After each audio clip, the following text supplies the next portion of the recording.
My name is Jerry Sullivan. I'm a Butte native.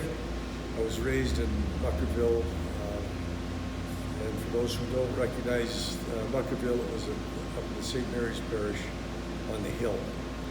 And my fondest memories of the garden really center on a number of things. One thing, up in the hill, there was not much in the way of grass or trees. It was quite barren in a lot of ways. And on Thursdays we had the free ride to the gardens, and we would run from our neighborhood down onto Park Street and load onto the bus to go to the gardens. And the trick for us was to get down there early enough to get on the bus, to get a seat with a window. Because if you had the seat with the window, as you went out of town and toward the gardens, you got the first whiff of the greenery and the cool air, and it made the ride that much more special. Getting to the gardens, the most important thing for me was to find the trees and the cool grass, and I especially remember the cold water that bubbled up from the fountains up on the hill. It was almost a sweet taste, and always cold. We would run. We had only a certain amount of money, so when we would pass the concession stands, because we couldn't spend the money on cotton candy when we really need that money for the rides that were available. And of course, the favorite ride was the roller coaster, or as we used to call it, the roly coaster.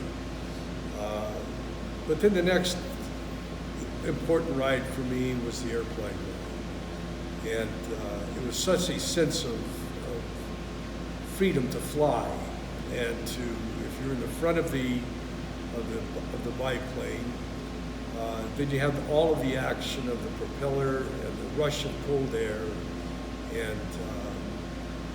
and to shoot at your friends who were in the plane ahead of you, pretending that you were in battle with the airplane.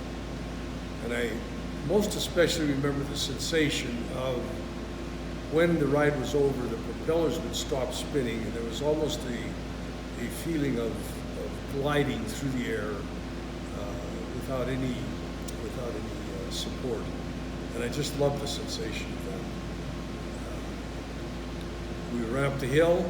We would, of course, go to the horse swings, and we would make every attempt not to get caught cracking the bars. But cracking the bars was the objective of getting on the horse swings. And once you were caught cracking the bars on the horse swings, you were asked to leave, or never get back on the horse swings for that day. It wasn't a permanent disbar, but you were required to leave that area. I used to love to swing with the older kids on the